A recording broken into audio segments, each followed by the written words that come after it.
Alright, excuse me, I'm a little sick, but we'll try to get through this. Basically, there were 20,229 Aggies who served during World War II. Of these, 14,123 served as officers, more than any other school, including the combined totals of the United States Military Academy and the United States Naval Academy. I'm honored to partake in such a program which develops strong leaders. Before I begin, here are my sources. Texas A&M University Corps of Cadets wiki page, the history page, an interview with my former fire team leader Marco Benitez, a quote from Phil Jackson, and a dictionary.com reference on integrity. Howdy, my name is Cameron Crawford, and I'm going to tell you a bit about my experience as a freshman in the Corps of Cadets at Texas A&M. My experiences in the Corps has taught me many things, but most importantly, I was taught about effort, teamwork, and the value of integrity. When I started freshman year, I didn't really know what to expect. I knew that I would be punished if I did something wrong, and I knew I had to abide by a set of rules, even the seemingly pointless rules. And if I broke the rules, I knew I would have to do push-ups or something similar to that. At first, I tried to skate by and fly under the radar. I tried to go unnoticed. I did just enough to pass, but not really gain any praise from my upperclassmen. This really backfired. In the Corps, there's a saying called putting out, which basically means that this person is doing their very best at whatever they do at that moment. If it was a workout, the upperclassmen wanted you to hit muscle failure.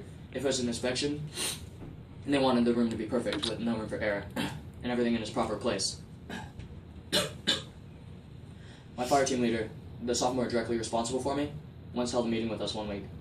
He said that Dawson, a buddy of mine, was doing great and really didn't need any special treatment. He also told Aaron Eckhoff, the third freshman in the fire team, what he really needed to work on and improve on. He then told me that I was just kind of there. I didn't really impress him or disappoint him, and he explained to me that if I didn't change my mentality, I would never improve and learn what it takes to be a better leader. I then realized what was needed to be done. Just doing the minimum doesn't make a good leader. I realized that people will value effort and hard work way more than the minimum, but I also realized that sometimes effort alone will not always get the job done. Sometimes people may try their very best, but a sizable task might be too much for that single person. That's usually where teamwork comes into play. I quickly learned that I would not be able to do everything on my own. I had to turn elsewhere for help. I also learned that it's actually acceptable to ask for help or rely on others to make up for any of my own shortcomings. During the freshman year, a big lesson learned is unity. If one of us makes a mistake, we're basically all at fault. I learned that I was responsible for the actions of others, and that my buddies were accountable for my mistakes. This method for accountability teaches one to keep themselves in check while making sure that others are doing the right thing. And I basically began to trust my buddies, and we began to develop a method of teamwork. After a while, it became second nature to check each other for mistakes. You would check yourself over, and then you would check the person to your left and your right.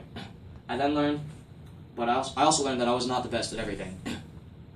I would be the best at some things, but someone else might be the best at something different.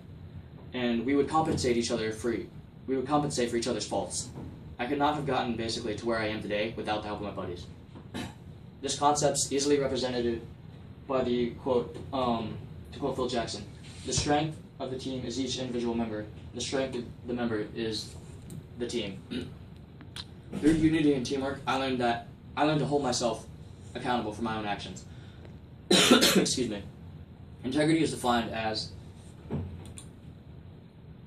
adherence to moral and ethical principles, soundness of moral characters, or honesty.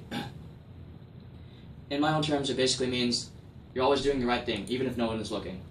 In order to have integrity, I must hold myself accountable and stay true to my morals. I learned during my time in the Corps of Cadets, staying true to your morals and following the rules is actually kind of already expected of you. When no one's looking is when it becomes tempting to compromise and take shortcuts. And if you choose to compromise and take those shortcuts, I believe you're really only hurting yourself. By sticking to a set of virtues and following the rules, you are teaching yourself discipline. And when I discipline myself, I'm holding myself accountable. This reinforces a positive habit. The positive reinforcement is key, to creating a strong moral integrity.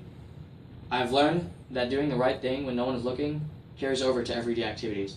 Again, integrity is defined as an adherence to moral and ethical principles. I witness people with strong and weak moral character. A person with strong sense of integrity will make better choices than a person who doesn't, and the person with strong moral integrity will hold themselves to a higher standard. And I've learned to hold myself to that higher standard. Being in the Corps Cadets as a freshman has been one of the most hardest things that I've ever had to do. But I would not have done anything differently.